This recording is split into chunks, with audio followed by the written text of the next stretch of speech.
Hey guys, Eternize here.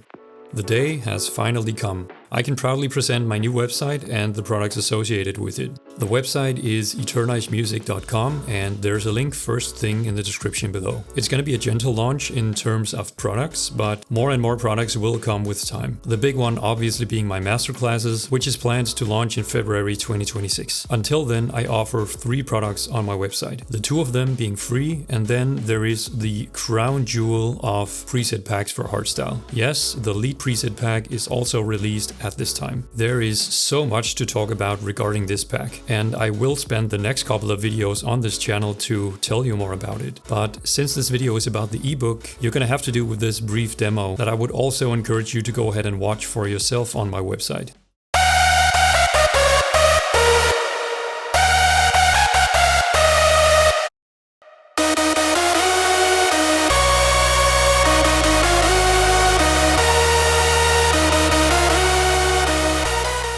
Alright, now this video is about the mixing ebook, and I want to spend some time explaining to you how this ebook is meant to be used, because I know that when used right, this ebook is going to bring a ton of value to a lot of people making music. It's designed to make you pay attention to every aspect of mixing there is, and those aspects are EQ, compression, stereo width, saturation, clipping and limiting, and grouping and sense. The order, of course, being strategic and logical. Now we'll get into some practical use in just a second, but this is meant to be a checklist. So what you'll do, starting with EQ, is going over each of these subjects, checking off each of them before continuing to the next one. And then once you've checked all of them off, you can continue on to the next category, which is compression. With compression, you do the same thing before moving on, etc., etc. By the end of the checklist, you've then gone over every major aspect of mixing there is. So you'll never miss anything within these topics again. And this process is what you'll do for every major sound in your productions. Now, for me, after 18 years of making music, this is what I do automatically in my head. But for someone new to music or a couple of years into making music, this doesn't happen automatically. And so the value of this checklist is to inject structure into the mixing process, to remove guesswork, to give a solid structure to follow, and to help you not miss an important mixing decision. Now, let's get into the practical showcase of this ebook. As mentioned, it's designed as a checklist. Of course, you should start by reading the entire ebook so you know what each of the subjects is about. But after that, you'll notice that each of the subjects has a highlighted title in the beginning. In a few words, that's going to tell you what this subject is about. So in this case, use broader Q curves is telling us about why broader Q curves is generally desired over steeper ones. In the same way, reduce resonant frequencies is the subject, and the text is telling us more in depth about the things to look out for. So now let's put it to use. I have this section here where there's a lot going on, so in order to fit in everything, we have to do a good job with mixing. Now, this track is already mixed, but we can review the mixing decisions I made using the checklist. Let's listen to the section first. Fly high with me, blue sky, get high and fly with me, come fly with me, fly high with me, blue eye, white light, fly with me, come fly with me, fly high with me, blue sky, get high and ride with me, come fly with me, fly high with me, fly high with me, blue sky, get high and ride with me, come fly with me, fly high with me, blue sky, get high and fly high, ride with me, come fly with me, fly high with me. Get high and ride with me, come fly with me, fly high with me, blue eye, white light, fly with me. Starting with EQ, let's look at the Q curves. Can we consider using broader Q curves? Let's look at the vocals. To me, looking at this EQ, this step has definitely been considered. These are smooth EQ curves, right? You don't see a lot of edginess or sudden spikes or dips. Apart from these two, of course, but I'll cover that in a second. So this looks good, and this ensures that we're not introducing a lot of unnecessary phase shifts with more aggressive Q curves. So we can checkmark this and move on. Next, resonant frequencies. Here I have my eye on this EQ point, and I'm thinking it has to be a resonant frequency. Let's listen to it. Come fly with me, fly high with me, blue sky, get high and Come fly with me, fly high with me, blue sky, get high and ride with me. Come fly with me, fly high with me, blue eye, white light, fly with me. Come fly with me, fly high with me, blue sky, get high and ride with me. Come fly with me, fly high with me, blue eye, white light, fly with me.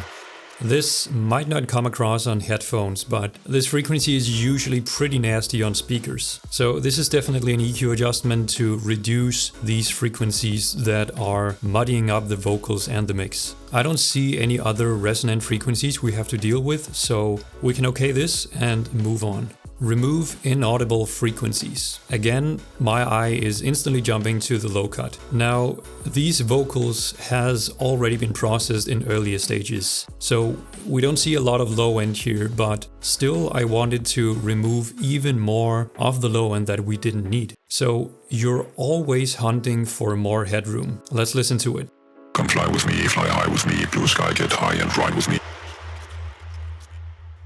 Fly with me, come fly with me, fly high with me, blue sky, get high and ride with me. Come fly with me, fly high with me, blue eye, white light, fly with me. Come fly with me, fly high with me, blue sky, get high and ride with me. Come fly with me, fly high with me, blue eye, white light, fly with me.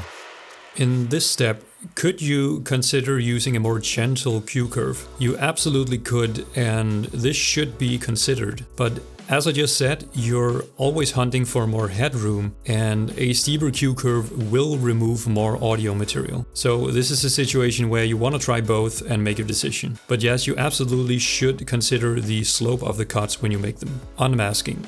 We've covered unmasking before. It's the concept of making EQ adjustments to make space for other elements. Now, looking at this EQ, I can't tell whether these EQ adjustments are unmasking moves or not. It might be that this is an unmasking move to make space for any of these other elements in the mix, and it might be that I've done unmasking on all of the other elements to make space for the vocals. That would usually be the way you do it because the vocals are important, right? The important thing here is that you consider this step. If two or more elements are masking each other, you can use EQ to get out of that situation. So as the text says, use EQ to slightly reduce certain frequencies in one track to make another more sonically dominant. And that's it.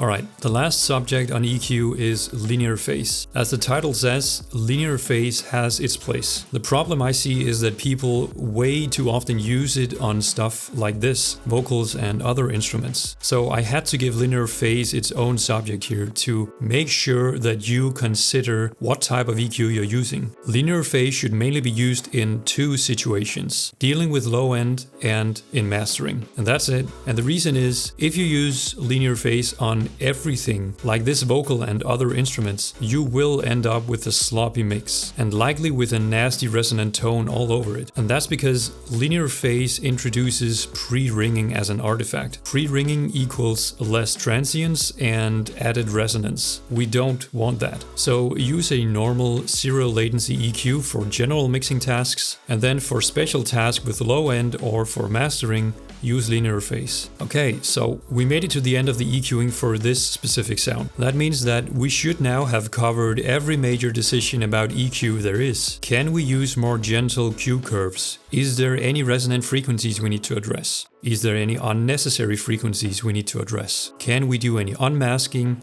And are we using the correct type of EQ? If we've checked all of these, we can then move on to compression. And here we do the same thing. We go over one subject at a time and decide if it's relevant for our sound. So for compression, it's this. Do we need to compress this sound? Are we using the right type of compressor, or could we potentially get a better result using another type? Do we need sidechaining to gain more headroom or to do some unmasking? Are we looking to maximize the sound, for example on leads by using OTT? And the last one, can we benefit from using multiband compression either as regular compression or as sidechaining? After that, we do the same thing with stereo width, with saturation, with clipping and limiting, and with grouping and sense. So as you can see, this goes over every single aspect of mixing there is. And if you just go over each of these subjects one by one, you will not miss a mixing decision ever again. As I said in the beginning, over time, this process will happen automatically in your head. But until you are very confident in your mixing skills and have developed this workflow, this is a great tool to have by your side. And I wish I would have had something like this when I started out. It really removes a lot of the guesswork and gives you a very manageable and structured structured approach to mixing. It's designed to fit on your phone, or you can have it on screen while mixing. Once again, it's free, it's ready to download on my website eternizemusic.com. All you have to do is put it in your cart and fill in the information to get the download link. And while you're at it, you can also grab the free mid-side preset for Voxenko Span that I'm using. So go ahead and grab those, there's no reason not to.